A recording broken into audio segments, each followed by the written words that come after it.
नोएडा के sector 93A में corruption की बुनियाद पर खड़े सुपरटेक के ट्विन टावर इस वक्त देश की सबसे बड़ी खबर है। आपको पता होगा दोस्तों, ये खबर बड़ी इसलिए है क्योंकि इतवार यानी कल इन दोनों ट्विन टावर्स को ढा दिया जाएगा। आदाब दोस्तों, मेरा नाम शाकिर सैफी है और आप देख रहे हैं the Hindustan post. Supertech company ने फ्लैट खरीदने वालों को एक लग्जरी जिंदगी का झूठा ख्वाब दिखाया था। सुपरटेक ने वादा किया था कि 37 मंजिला ऊंची इमारत से पार्टी करते वक्त नीचे एक चमचमाता हुआ शहर दिखेगा। लेकिन कल यानी इतवार को दोपहर 2:30 बजे धमाके पर धमाके होंगे और ये ट्विन टावर्स ताश के पत्तों की तरह बिखर जाएंगे और ऐसे तमाम वादे उस बिल्डिंग के मलबे में दबकर इतिहास बन जाएंगे। अब हम आपको बताते हैं कि कुतुब मीनार से भी ऊंचे इन गगनचुंबी टावरों को महज 12 सेकंड में मिट्टी के मलबे में कैसे तब्दील किया जाएगा। घनी आबादी वाले इलाके में स्थित 320 फीट से ज्यादा ऊंचे एपेक्स और सियान नाम के इन दो टावर्स को गिराने के लिए करीब 3700 किलोग्राम विस्फोटक का इस्तेमाल किया गया है। डिमोलिशन के लिए पूरी इमारत में 9640 छेद किए गए हैं। जब धमाके होंगे तो ये बिल्डिंग सीधे नीचे गिरेगी, ना कि इसका कोई मलबा। ऐसी टेक्नोलॉजी जो है वो का इस्तेमाल किया गया है कि जो मलबा गिरेगा इस बिल्डिंग का, इन दोनों का, तो इधर उधर ना गिरेगा, पूरी बिल्डिंग एकदम सीधे नीचे आएगी। ब्लास्ट के लिए कई तरह के विस्फोटक का इस्तेमाल किया गया है। डेटोनेटर्स से प्रोसेस की शुरुआत होगी। कुछ ही मिली सेकेंड में छोटे प्लास्टिक ट्यूब शॉक वेव की मदद से दोनों बिल्डिंग्स में लगाए गए विस्फोटकों को सिग्नल भेजे जाएंगे।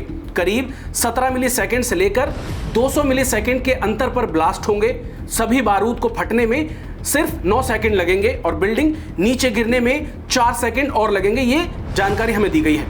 यानी कुल मिलाकर 12 से 13 सेकेंड में आसमान छूती ये इमारतें मलबे के ढेर में तब्दील हो जाएंगी। दोस्तों, ट्विन टावर के 500 मीटर के दायरे में किसी के भी आने की अनुमति नहीं होगी। सिर्फ विस्फोट करने वाले 6 लोग होंगे और एक पुलिस ऑफिसर को इस इलाके में जाने की इजाजत दी गई है।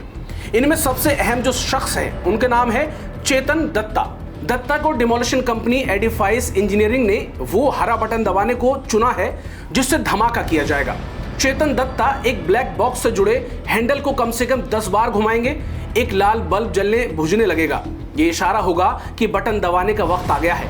दत्ता के हरा बटन दबाते ही उससे जुड़े 4 डेटोनेटर्स तक इलेक्ट्रिकल वेव्स पहुंच जाएंगी।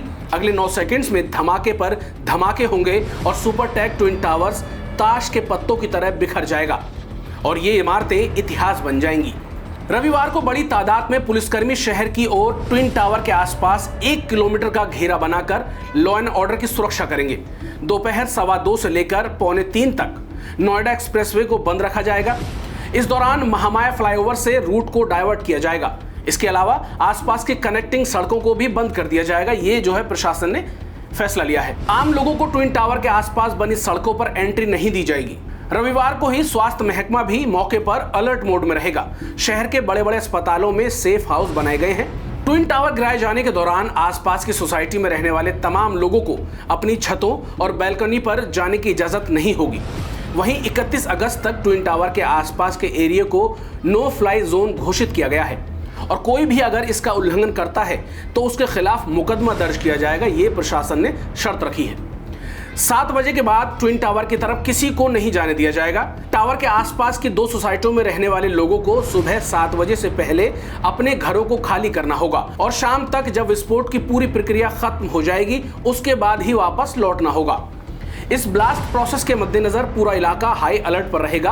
किसी भी तरह की चूक ना हो, इसके पूरे इंतजाम जो है प्रशासन ने कर लिए हैं। तो दोस्तों, सुपरटेक ट्विन टावरों को आखिर क्यों गिराया जा रहा है, क्या वजह हो सकती है, वो आप जान लीजिए। सुप्रीम कोर्ट के आदेश के बाद इन टावरों को गिराने की कार्रवाई की जा रही है। ऐसा कहा गया है कि जब ये टावर्स बने तो इनमें शर्तों का उल्लंघन किया गया।